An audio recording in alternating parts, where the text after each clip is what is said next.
I love it. I think there's got to be some argy-bargy. I enjoy it. I'm Australian. অস্ট্রেলিয়ানদের বলা হয় যে স্লেজিংয়ে তারা বিখ্যাত, আলোচিত, সমালোচিত।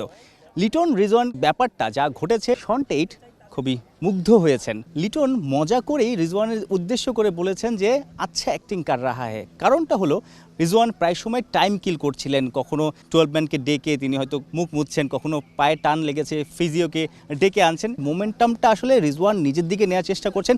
বাংলাদেশিরা একটু প্রেশারে পড়েছিল, কারণ সালমান আগা এবং রিজওয়ান বড় পার্টনারশিপ করেছিল। সেই রিজওয়ানই কিন্তু চতুর্থ দিন শেষে টাইগারদের গলার কাটায় রূপ নিয়েছে। রিজওয়ান আছেন ক্রিজে, 3 উইকেট বাকি, পাকিস্তানের দরকার 100-র উপরে রান।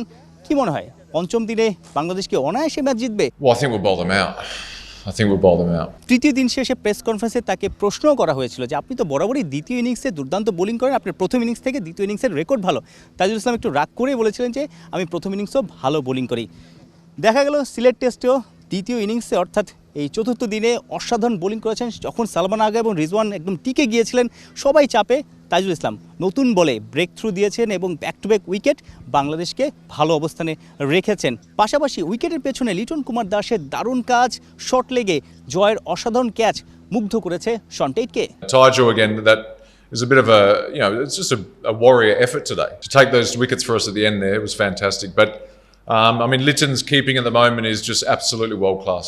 পাকিস্তানের ব্যাটিং কোচ আসাদ শফিক এখনো আশা করছেন পিচের চরিত্র ভালো আছে, পঞ্চম দিনে পাকিস্তান ভেলকি দেখাবে। শন টেইট বিশ্বাস রাখছেন নিজ বোলারদের অর্থাৎ বাংলাদেশি বোলারদের উপরে। শন টেইটকে একটা প্রশ্ন করা হয়েছিল যে বাংলাদেশের এই টেস্ট টিমটাকে সে কীভাবে রিড করেন বা টেস্ট টিমটা কেন এত ভালো পারফরমেন্স করছে। শন টেইট তো আসলে বিপিএল খেলেছেন, বিপিএলে কোচিং করিয়েছেন, বাংলাদেশের ক্রিকেটটা গত 8-10 বছরে অনেকভাবেই আসলে ফলো করেছেন। তিনি বলছেন যে এই দলটার মধ্যে সেই হাঙ্গ্রিনেসটা আছে, এই দলটার মধ্যে আসলে পেস বোলিং অ্যাটাকটা এত ভালো হয়েছে, ব্যাটাররাও পারফর্ম করছে, সিনিয়র ক্যাম্পেইনাররা আছে, যে কারণে এই দলটা দুর্দান্ত খেলছে। তবে আসল পরীক্ষাটা হবে বিদেশের মাটিতে, বিশেষ করে এবছর অস্ট্রেলিয়াতে টেস্ট আছে, এবছর সাউথ আফ্রিকাতে টেস্ট আছে। এই টেস্ট সিরিজগুলোতে যদি বাংলাদেশ ইমপ্রুভমেন্ট দেখায়, ভালো করে, তাহলে আসলে তাদের in future home and away দুই জায়গাতেই খুব ভালো পারফরমেন্স দেখা যাবে এবং অনেক দলই সমীহ করবে।